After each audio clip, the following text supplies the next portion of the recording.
नमस्कार। जब हम भारत के स्वतंत्रता आंदोलन की बात करते हैं, तो अक्सर हमारा ध्यान बड़े-बड़े भाषणों, दिल्ली, मुंबई के राजनीतिक मंचों या कुछ चुनिंदा नारों पर ही जाता है। लेकिन सच तो ये है कि आज़ादी की यह जंग सिर्फ सत्ता के गलियों में नहीं, बल्कि देश के कोने-कोने में मौजूद आम जनता के दिलों में लड़ी जा रही थी। और इस जन आंदोलन को जगाने का सबसे बड़ा काम किया हमारी क्षेत्रीय भाषाओं के साहित्य ने। आमतौर पर इतिहास की किताबों में उत्तर या मध्य भारत के योगदान की चर्चा ज़्यादा होती है, लेकिन दक्षिण भारत और पूर्व एवं पूर्वोत्तर की भाषाओं ने क्रांति की जो मशाल जलाई, वह बेमिसाल थी। इन क्षेत्रों के कवियों, लेखकों और पत्रकारों ने सिर्फ अंग्रेजों के खिलाफ ही नहीं लिखा, बल्कि सामाजिक बुराइयों को मिटाकर स्वराज के अर्थ को आम आदमी के लिए बेहद सीधा और जरूरी बना दिया। आइए जानते हैं कि कैसे विंध्याचल के पार दक्षिण के समंदर से लेकर पूर्वोत्तर की हरी भरी पहाड़ियों तक वहाँ के स्थानीय भाषाओं ने अपनी जादुई कलम से आज़ादी के आंदोलन में नए प्राण फूंकने का काम किया। दक्षिण भारत में तेलुगु भाषा और साहित्य ने राष्ट्रीय स्वतंत्रता आंदोलन की मशाल को प्रज्वलित करने में एक ऐतिहासिक भूमिका निभाई है।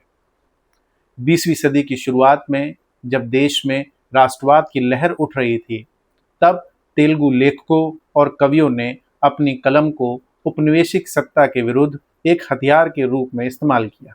इस युग के सबसे प्रखर कवि गविचर्ला वेंकट सुब्बाराव थे, जिन्होंने हमें यह श्वेत शासन नहीं चाहिए जैसा क्रांतिकारी गीत लिखा, जो आंध्रा के गांवों और शहरों में स्वतंत्रता सेनानियों का सबसे प्रिय गान बन गया।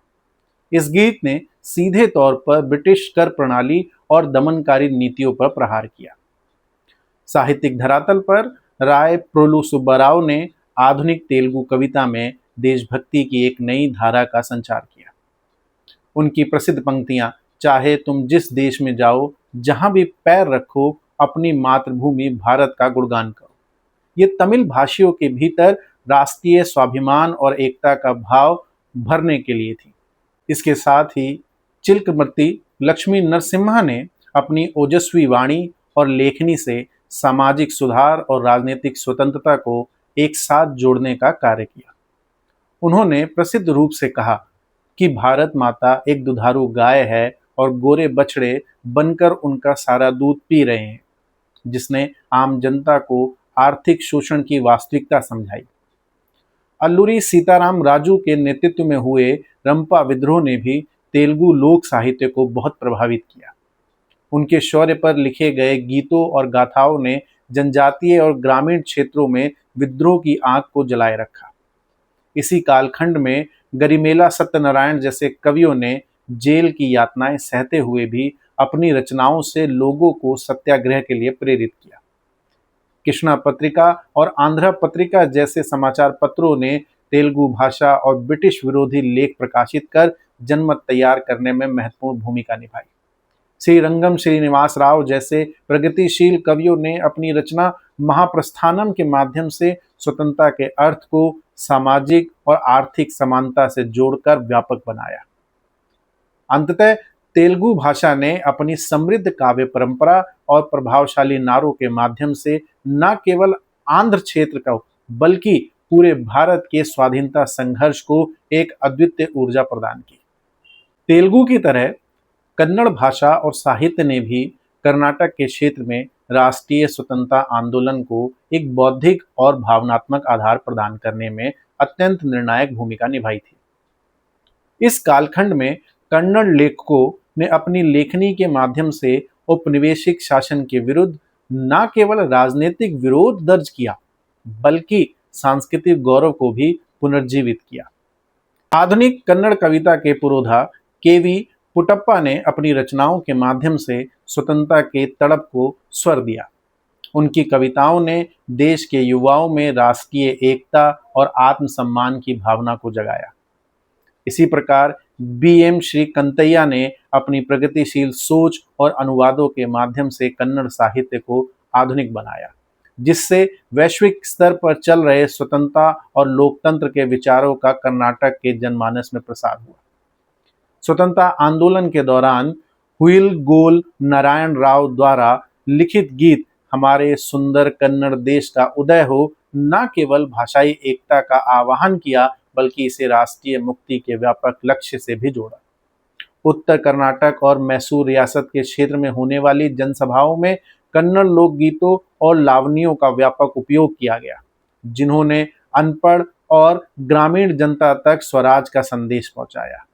सिद्धवनहल्ली कृष्ण शर्मा और आर दिवाकर जैसे विद्वानों ने अपनी पत्रकारिता और लेखन के माध्यम से गांधीवादी विचारधारा को कन्नड़ भाषा में अत्यंत सरल रूप में प्रस्तुत किया, जिससे दांडी मार्च और भारत छोड़ो आंदोलन के दौरान कर्नाटक में अभूतपूर्व जन भागीदारी देखने को मिली। कन्नड़ साहित्य की नवोदय धारा ने इस दौर में इतिहास, पुराण और लोक कथाओं के माध्यम से वीरता के ऐसे बिंब गढ़े जिन्होंने ब्रिटिश शासन के प्रति डर को समाप्त कर दिया। बेंद्रे जैसे कवियों ने अपनी कविताओं में सामाजिक न्याय और राष्ट्रवाद को एक साथ पिरोया। इसके साथ ही संयुक्त कर्नाटक और कर्मवीर जैसे समाचार पत्रों ने कन्नड़ भाषा में राष्ट्रवादी लेख प्रकाशित कर ब्रिटिश सेंसरशिप को चुनौती दी और जनमत तैयार करने में रीढ़ की हड्डी का काम किया। इस प्रकार कन्नड़ भाषा ने अपनी समृद्ध शब्द शक्ति और जुझारू तेवर से न केवल कर्नाटक को राष्ट्रीय आंदोलन की मुख्य धारा से जोड़ा बल्कि स्वाधीनता संग्राम को एक अद्वितीय भाषाई और सांस्कृतिक पहचान भी प्रदान की। इसी तरह मलयालम भाषा और साहित्य ने केरल के सामाजिक राजनीतिक परिदृश्य में राष्ट्रीय स्वतंत्रता आंदोलन को एक क्रांतिकारी दिशा देने में महत्वपूर्ण भूमिका निभाई।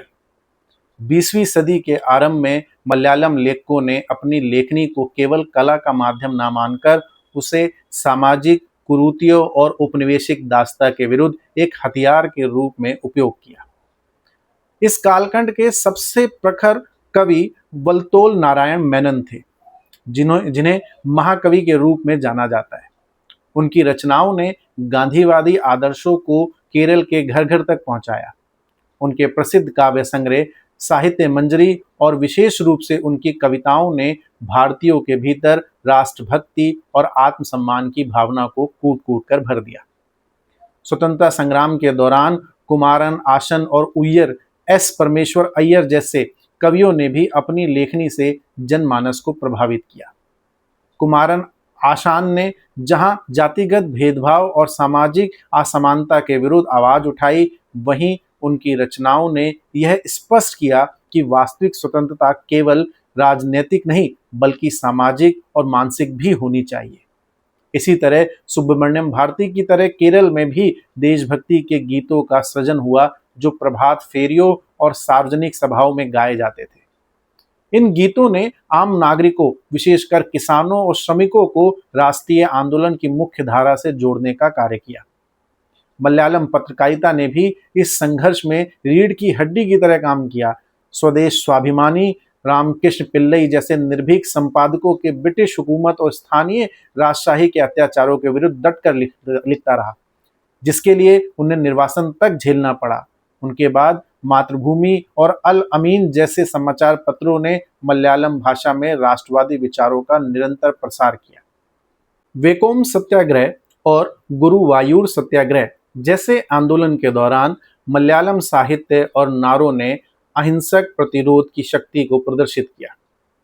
प्रगतिशील लेखक आंदोलन के उदय के साथ वैकोम मोहम्मद बशीर और तक्षी शिवशंकर पिल्लई जैसे रचनाकारों ने अपनी कहानियों और उपन्यासों में स्वतंत्रता के संघर्ष को आम आदमी की पीड़ा और आकांक्षाओं से जोड़कर पेश किया। इस प्रकार मलयालम भाषा ने अपनी ओजस्वी अभिव्यक्ति और प्रगतिशील तेवर से केरल को राष्ट्रीय स्वतंत्रता संग्राम का एक अभेद्य और जागृत हिस्सा बनाए रखा। मलयालम की तरह तमिल भाषा और साहित्य ने भी भारतीय स्वतंत्रता आंदोलन को एक अत्यंत शक्तिशाली और भावनात्मक आधार प्रदान किया है। मलयालम की तरह तमिल भाषा और साहित्य ने भी भारतीय स्वतंत्रता आंदोलन को एक अत्यंत शक्तिशाली और भावनात्मक आधार प्रदान किया है। इस क्रांति के सबसे प्रमुख स्तंभ महाकवि सुब्रमण्यम भारती थे, जिनकी ओजस्वी कविताओं ने पूरे दक्षिण भारत में राष्ट्रभक्ति की लहर पैदा कर दी। भारती ने तमिल भाषा का उपयोग केवल अभिव्यक्ति के लिए नहीं किया, बल्कि ब्रिटिश हुकूमत के विरुद्ध एक अमोघ अस्त्र के रूप में किया। उनकी रचनाओं जैसे भय नहीं है ने साधारण तमिल भाषी नागरिकों के मन से औपनिवेशिक शासन का डर निकालकर उसमें गौरव और बलिदान की भावना भर दी। उन्होंने वंदे मातरम को तमिल मुहावरे में ढालकर उसे जन जन का नारा बना दिया। स्वतंत्रता आंदोलन के दौरान तमिल पत्रकारिता ने भी एक निर्णायक भूमिका निभाई। सुब्रमण्यम भारती द्वारा संपादित इंडिया और स्वदेश मित्रन जैसे समाचार पत्रों ने कड़े प्रतिबंधों के बावजूद क्रांतिकारी विचारों का प्रसार किया। इन पत्रों ने न केवल राजनीतिक स्वतंत्रता की बात की, बल्कि सामाजिक सुधारों और महिलाओं की शिक्षा पर भी जोर दिया, जिससे आंदोलन का आधार व्यापक हुआ। इसी कालखंड में वी.ओ. चिदम्बरम पिल्लई जैसे नेताओं ने तमिल गौरव को आर्थिक स्वतंत्रता से जोड़ा और स्वदेशी नौवाहन कंपनी की स्थापना कर ब्रिटिश एकाधिकार को चुनौती दी। उनके इस साहस को तमिल लोकगीतों और कविताओं में व्यापक रूप से सराहा गया, जिसने ग्रामीण जनता को आंदोलित किया। राम कक्कल कविंजर, रामलिंगम पिल्लई जैसे कवियों ने गांधीवादी दर्शन को तमिल भाषा में अत्यंत सरल और प्रभावशाली ढंग से प्रस्तुत किया। उनकी प्रसिद्ध पंक्तियां बिना तलवार और बिना रक्त के एक युद्ध आ रहा है अहिंसक आंदोलन का पर्याय बन गई। इसके अतिरिक्त कल्कि कृष्णमूर्ति और पदुम्मे पित्तन जैसे लेखकों ने अपने उपन्यासों और कहानियों के माध्यम से ऐतिहासिक वीरता और समकालीन संघर्षों का ऐसा चित्रण किया कि युवा वर्ग बड़ी संख्या में जेल जाने और संघर्ष करने के लिए प्रेरित हुआ। तमिल कीर्तन और कुंभी गीतों ने गांवों के पारंपरिक उत्सवों को राजनीतिक चेतना के केंद्र में बदल दिया। इस प्रकार तमिल भाषा ने अपनी प्राचीन साहित्यिक समृद्धता और आधुनिक क्रांतिकारी तेवर के मेल से राष्ट्रीय स्वतंत्रता आंदोलन को एक अद्वितीय बौद्धिक और साहसी नेतृत्व प्रदान किया। तो वहीं पूर्व में बंगाली भाषा और साहित्य ने भारतीय स्वतंत्रता आंदोलन को एक बौद्धिक, सांस्कृतिक और क्रांतिकारी आधार प्रदान करने में सबसे अग्रणीय भूमिका निभाई है। इस आंदोलन की वैचारिक पृष्ठभूमि तैयार करने में बंकिम चंद्र चट्टोपाध्याय की रचनाओं का अमूल्य योगदान रहा है। उनके उपन्यास आनंद मठ से निकले गीत वंदे मातरम ने पूरे देश को एक सूत्र में पिरो दिया और यह गीत स्वतंत्रता संग्राम का मूल मंत्र बन गया। बंगाली साहित्य ने ही सबसे पहले राष्ट्र को माता के रूप में देखने की चेतना विकसित की, जिसने जनमानस में अपनी मातृभूमि की रक्षा के लिए मर मिटने का जज्बा पैदा किया। रविन्द्रनाथ टैगोर ने अपने साहित्य, संगीत और दर्शन के माध्यम से राष्ट्रवाद को एक नई मानवीय गरिमा प्रदान की। उनके द्वारा रचित जन गण मन ने भारत की विविधता और एकता को स्वर दिया, तो वहीं बंगाल विभाजन के समय उनके गीत अमार सोनार बांग्ला ने सड़कों पर उतरकर विरोध करने वाले हजारों भारतीयों में अटूट साहस भरा। टैगोर ने रक्षाबंधन जैसे त्योहारों को सांप्रदायिक एकता और राजनीतिक प्रतिरोध का माध्यम बनाया। इसी कालखंड में काजी नजरुल इस्लाम, जिन्हें विद्रोही कवि कहा जाता है, की कविताओं ने ब्रिटिश शासन की नींव हिला दी।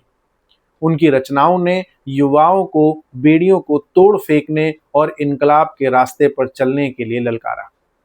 पत्रकारिता के क्षेत्र में बंगाली भाषा ने अभूतपूर्व क्रांति की।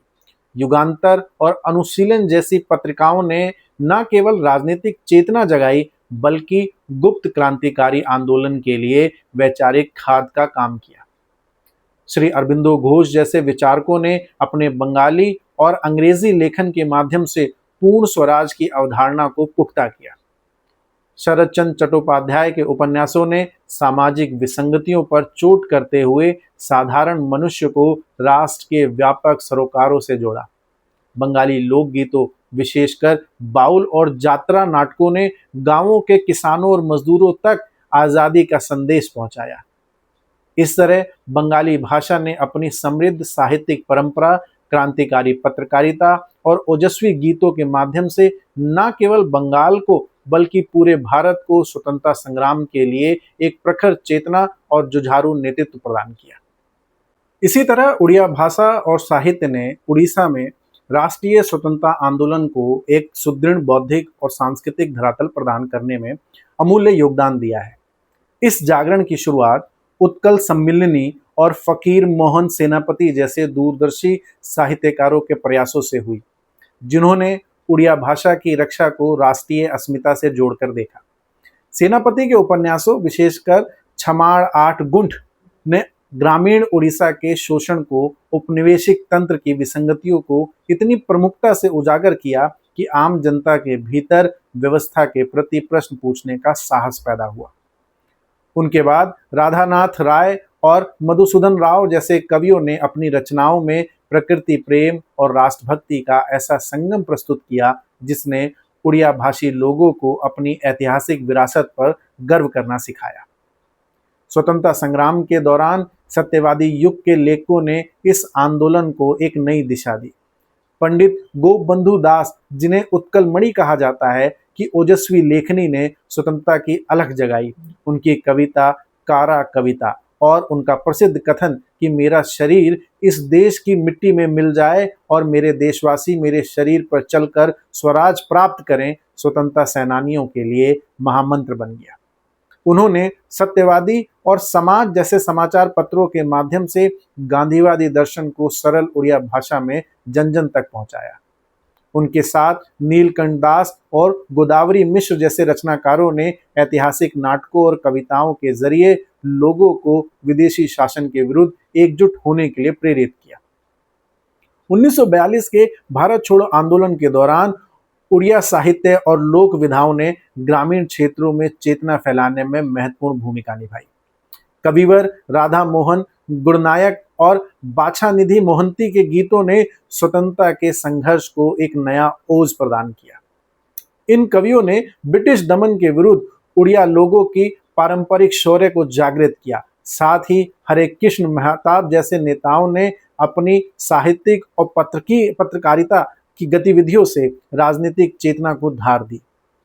उड़ीसा के पाड़ा और साकीर्तन जैसे पारंपरिक मंचों का उपयोग राष्ट्रवादी संदेशों को प्रसारित करने के लिए किया गया, जिसने अनपढ़ और उपेक्षित वर्ग को भी राष्ट्रीय मुख्यधारा से जोड़ दिया। इस तरह उड़िया भाषा ने अपनी गहरी सांस्कृतिक जड़ों और प्रभावशाली शब्द शक्ति के माध्यम से स्वतंत्रता आंदोलन को एक अजय जन आंदोलन में बदलने में निर्णायक भूमिका निभाई। भारत के पूर्वोत्तर क्षेत्र की विविध भाषाओं और साहित्यों ने राष्ट्रीय स्वतंत्रता आंदोलन को एक अनोखी सांस्कृतिक और जुझारू ऊर्जा प्रदान की है। इस क्षेत्र में स्वतंत्रता की चेतना केवल राजनीतिक नारों तक सीमित नहीं थी, बल्कि यह भाषाई अस्मिता और जनजातीय गौरव के साथ गहराई से जुड़ी हुई थी। असमिया भाषा और साहित्य ने भारत के सुदूर पूर्वोत्तर में राष्ट्रीय स्वतंत्रता आंदोलन की लौ जलाने में एक अत्यंत महत्वपूर्ण और प्रेरक भूमिका निभाई है। 19वीं सदी के अंत और 20वीं सदी की शुरुआत में जोनाकी युग के उदय के साथ असमिया साहित्य में आधुनिकता और राष्ट्रवाद का समावेश हुआ। लक्ष्मीनाथ बेजबरुआ जैसे दिग्गजों ने अपनी लेखनी के माध्यम से असमिया अस्मिता को भारतीय राष्ट्रीयता के साथ जोड़ा।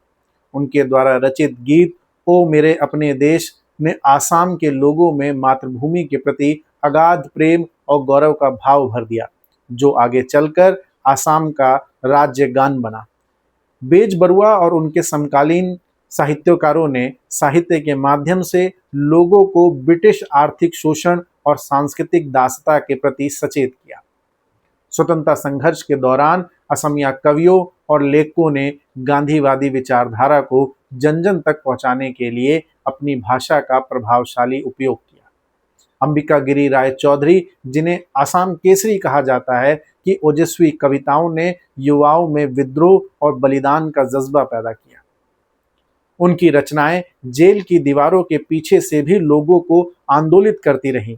इसी तरह ज्योति प्रसाद अग्रवाल ने न केवल अपनी कविताओं और नाटकों के माध्यम से क्रांति का आह्वान किया, बल्कि उन्होंने लचित बरफुकन जैसे ऐतिहासिक नायकों की वीरता को समकालीन संदर्भों में पेश कर लोगों को विदेशी शासन के खिलाफ खड़े होने के लिए प्रेरित किया।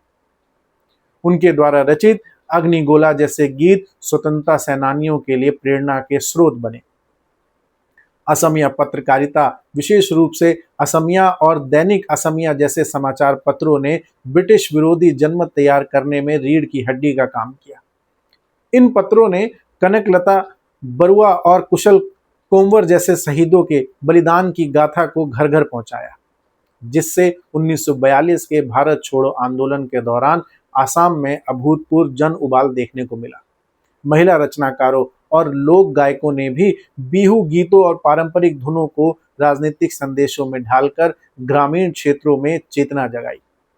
इसी तरह असमिया भाषा ने अपनी कोमल और शक्तिशाली अभिव्यक्ति के मेल से आसाम को राष्ट्रीय मुख्यधारा से जोड़े रखा और स्वतंत्रता संग्राम को एक सुदृढ़ भाषाई और सांस्कृतिक संबल प्रदान किया।